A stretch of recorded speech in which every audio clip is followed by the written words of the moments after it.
love them. And sometimes I tell them, did you know I'm going to like you? Without you trying so hard. You don't have to try that hard. I like you. Nobody ever said that before. Teenagers that go to school, you will find they'll even, I'll pay for your lunch. They'll bring candy as snacks. Hand it out to everybody in the class to be their favorite. I remember those things when I was little.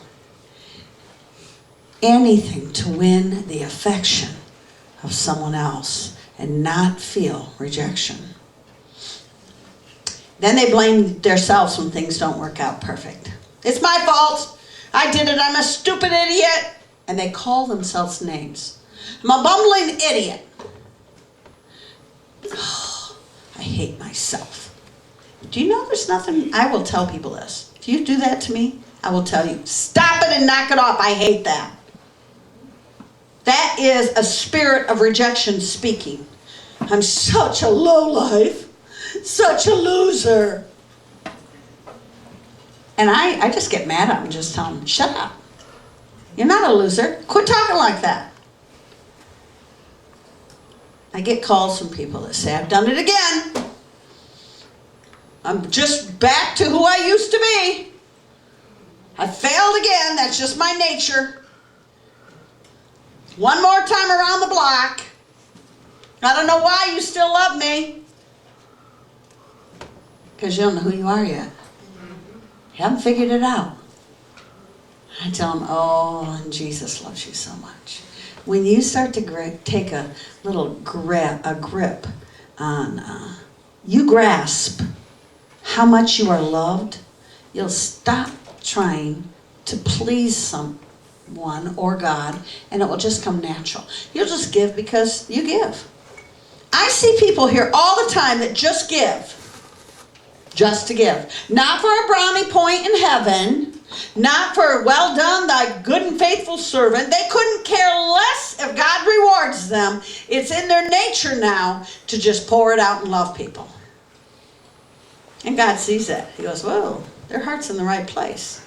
They're doing it because out of compassion, because they love people. Not to win my favor. People that will stay in a relationship, even if it's not healthy for them, and they will stay and stay and stay. They will fiercely defend the right that they should be abused or treated horrible. And they will tell me things like, I deserve that. I deserve it, I know. And I look at them like, you do what? Really? You really think you deserve to get slapped? Oh yeah, if I just controlled my temper. You don't know I'm hormonal. Or a guy that says, yeah, you know, my wife punched me, but she's just a woman. But he has bruises all over his body. But you don't talk about that because it happens to men also. And they will stay in a relationship, even if it's not healthy, because they are afraid to be rejected. They're afraid to confront something. They're afraid to look at somebody and say, that is wrong. That is manipulation, and that is abusive. We were in a counseling session one time, and Jasta called a man on the carpet. She's a woman. And let me tell you, we are not doing transgender surgery or gender surgery to change ourselves into men so that you will accept what we say.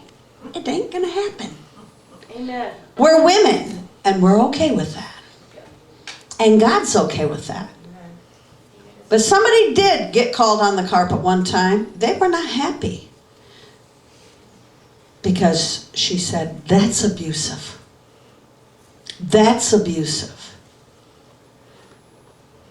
When you scream at people at the top of your lungs, that's abusive. When you treat your children and they run in fear and live in fear, or you come in the door and they hide, that's abusive.